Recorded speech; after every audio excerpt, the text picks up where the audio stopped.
2200 साल पुरानी बौद्ध सभ्यता की झलक दिखाने वाली ये गुफाएं। तो चलिए आज हम आपको वहाँ तक ले चलते हैं। सी लेवल से 850 फीट की ऊंचाई पर बनी ये गुफाएं। इसे देखने के लिए बहुत कम ही लोग पहुँच पाते हैं, क्योंकि वहाँ तक पहुँचने के लिए कोई प्रॉपर रोड नहीं है और वहाँ तक पहुँचने का रास्ता पूरा जंगल और पहाड़ों से होकर जाता है। तो एक बार शुरू करने के बाद हमने अपना ट्रैक कंटिन्यू रखा और हम लोग चलते गए। वैसे तो हमने बहुत बार ट्रैक किया हुआ है, लेकिन ऐसा जंगल वाला ट्रैक आज बहुत ही मज़ा आने वाला था। 15-20 मिनट तक चलने के बाद जब हमने मैप में देखा तो हमने 1/4 पार्ट ही अपना ट्रैक का कंप्लीट कर पाया था।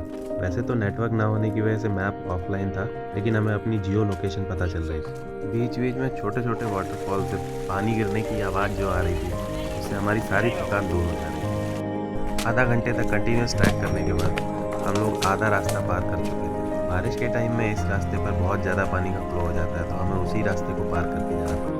लेकिन आज पानी थोड़ा कम था, इसलिए हमें उतनी मुश्किल नहीं थी। जैसे जैसे हम आगे जा रहे थे, स्लोप थोड़ा ज़्यादा ही स्टीप होता जा रहा था और हमें चढ़ने में थोड़ा दिक्कत होने लगी। लेकिन आरुष की हिम्मत को देख के हम लोग भी चलते चले गए। लगभग 45 मिनट्स के ट्रैक के बाद आगे का रास्ता थोड़ा मुश्किल होता जा रहा था, लेकिन ऊपर पहुंच के हम जो चीज़ देखने वाले थे वो हमारी लाइफ का बेस्ट एक्सपीरियंस होने वाला था। अभी तक हम लोग लगभग 1 घंटा चल चुके थे और काफ़ी थकान महसूस हो रही थी, लेकिन फाइनली हम लोग को एक छोटी सी शॉप दिखाई दी और हम लोग वहाँ रुक गए और वहाँ थोड़ा ठंडा पीने के बाद हम लोग वापस चलते हैं। केव का वीडियो बनाने के लिए आरुष भी काफ़ी एक्साइटेड लग रहा है और कुछ ही देर में अब वो मोमेंट आ चुका था जिसका हम बहुत देर से इंतज़ार कर रहे थे। 50 स्टेप्स चलने के बाद हम लोग उस केव तक पहुँच गए थे। 2200 साल पहले इतनी ज़्यादा अच्छी केव्स बनाई जा सकती थी, ये सोच के भी बहुत आश्चर्य होता है। जैसे ही हम केव के पास पहुँचे तो हमने देखा माउंटेन के ऊपर से पानी गिर रहा था। केव बनाने के लिए जो पिलर्स यूज़ किए गए थे उनका शेप ऑक्टागन और स्क्वायर शेप था। वहीं पास में एक बोर्ड भी लगा हुआ था जिसमें धम्म लिपि में कुछ लिखा हुआ था। ऐसा कहा जाता है कि 19वीं सेंचुरी में एक बार यहाँ पर अर्थक्वेक आया था, जिससे इस केव को काफ़ी डैमेज हुआ, लेकिन इसका चैत्यगृह और स्तूप अभी भी इंटैक्ट है। इस केव की खास बात यह है कि इसका रॉक कट डिज़ाइन है वो एकदम वुडन पैटर्न जैसा लगता है। इस केव का इस्तेमाल बौद्धिस्ट मेडिटेशन के लिए किया करते थे। इस केव के ऊपर से गिरता हुआ पानी एक वाटरफॉल के जैसा ही है। इस जगह पर बैठकर ऐसा लग रहा था मानो हम लोग 2200 साल पहले पहुंच गए हों। केव के ऊपर से गिरता यह वाटरफॉल इसकी खूबसूरती को और बढ़ा देता है और ये पानी केव के अंदर ही समा जाता है। ये पानी केव के नीचे ही स्टोर है और इसको नेट से कवर किया गया है।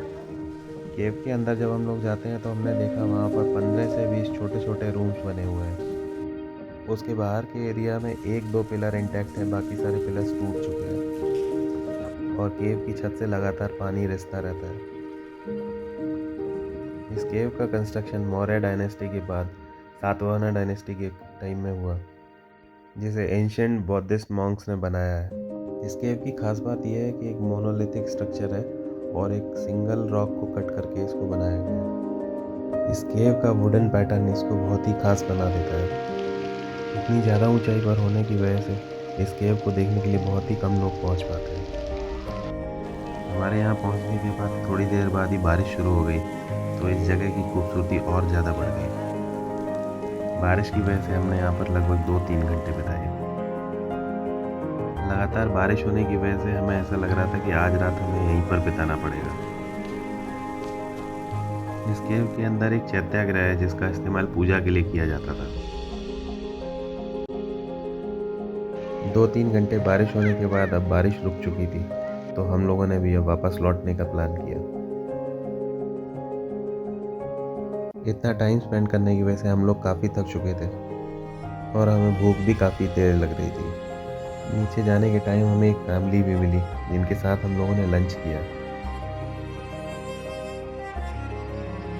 लंच करने के बाद फिर हम लोगों ने फिर से नीचे की तरफ चलना स्टार्ट कर दिया।